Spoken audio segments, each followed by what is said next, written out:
If you could get Guerrero or Garrett, who would you take and why? And the thing about Guerrero is he's younger. He's going to be a free agent. We have to assume that they would sign him. Otherwise, I'm not sure it'd be worth doing, given that he would just be a rental and the cost Makes would be no a ton. sense if it's a rental. Yeah. So which would you prefer? Kang, which do you think would have a bigger impact? Kang, which one do you think? To me, it's easy. It's Myles Garrett for the Lions.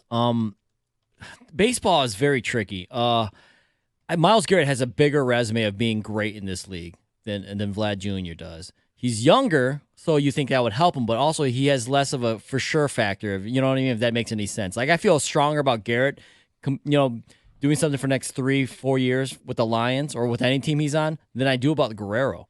Honestly, because baseball.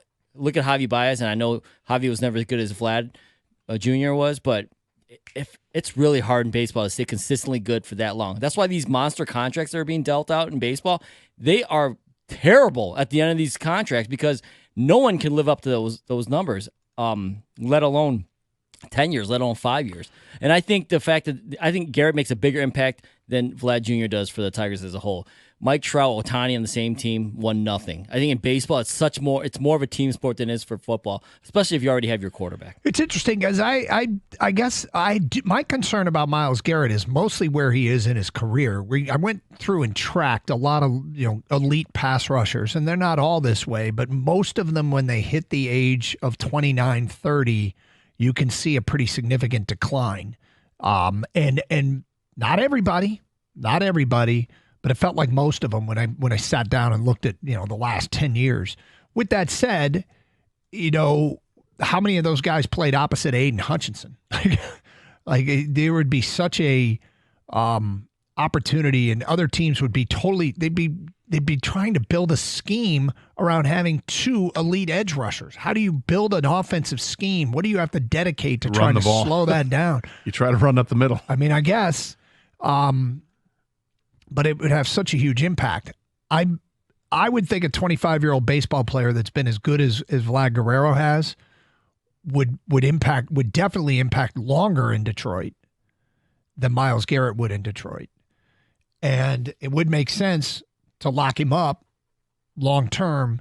Otherwise, you're really not, there's no point in doing it. But anyway, 248-539-9797. Look, I like Vlad Guerrero Jr. a lot. I question what his numbers are going to be if he moves outside of that division.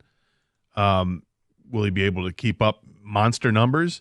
Because when you're playing a bunch of games inside a dome, and then you play other games at hitter-friendly parks like Fenway, Yankee Stadium, and Camden, and Tampa, those are very hitter-friendly ballparks. Numbers get inflated a little bit. This guy can hit anywhere. Dude. I really like him. But he's already trending to be a future DH, like real soon, because he's not, and he's already moved positions once, and now he's at first base. It's like if you're at first base and you can't, if your skills are declining there's only one other place to go, and that's DH. That's the knock on it.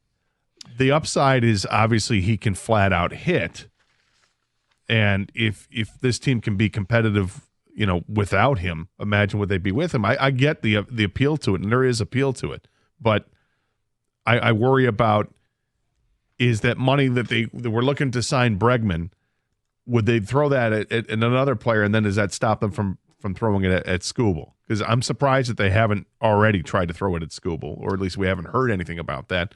Let it play out a little bit longer, I suppose, but that's I guess where my head is at, because knowing the Tigers are going to have to spend money not only on Skubal but on Riley Green and on other players whose contracts will be up in a couple of years. So right now, the window is here right now, and maybe you take advantage of that.